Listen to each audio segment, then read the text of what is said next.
One of the things they say is that it's so great to have a project like this where people are actually recognising the contribution that their countries have made. The trustees gave me a very clear brief.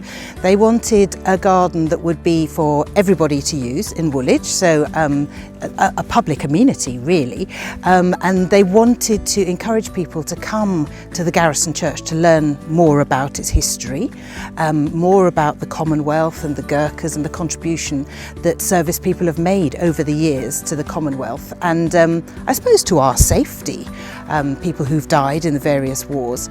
So they were very keen for it to be a garden of memorial and memory, but also a garden looking forward at the Commonwealth of Nations, the friendships that develop between countries and the way that countries can work together for the good of the people.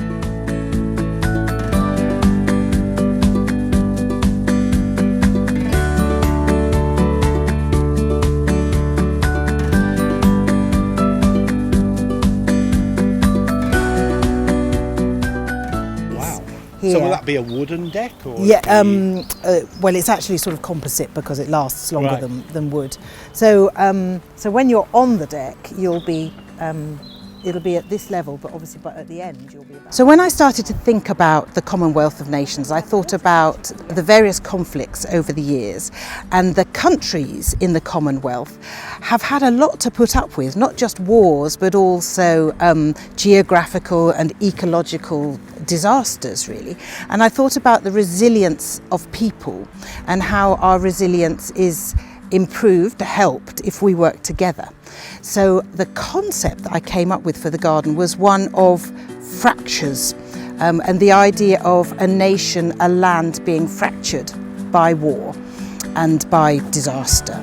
So through the garden there's a sort of zigzag, a sort of fracture through the land, and I'm representing that with a boardwalk which runs the length of the narrow piece of land.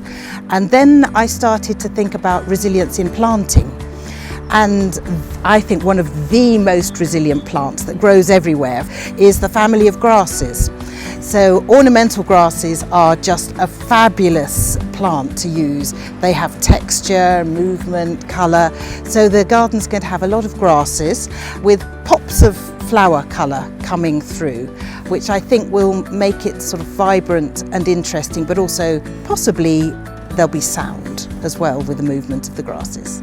The trustees were really clear in their brief that they wanted it to be a garden where people could come on their own for a time of quiet reflection or in small groups, but also they wanted a large gathering space. So there will be a raised platform where up to 150 people can gather for a wedding or a party or a service, whatever. So it's been designed to be a flexible garden for people to use in all sorts of ways. It's lovely to work on a project like this because I've met so many people who are really committed to the whole project. I've come in just in the last couple of years, but there's a group of people who look after this church and have been looking after it for a long time.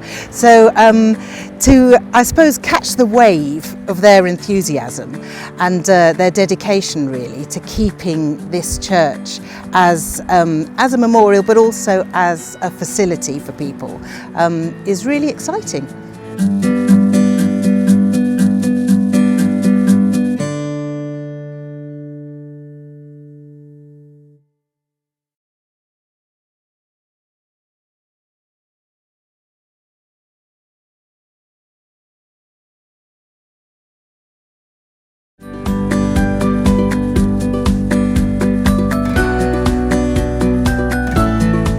Public green space, places where people can come who don't have a garden, is so important, and particularly in a city like London.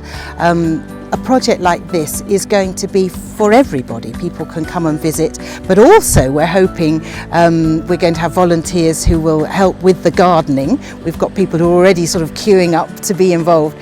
So I see it as a really broad project that's going to give a garden to the people of Woolwich, but also give them opportunities for learning more about the Commonwealth, paying their respects to Commonwealth and Gurkha service people over the years.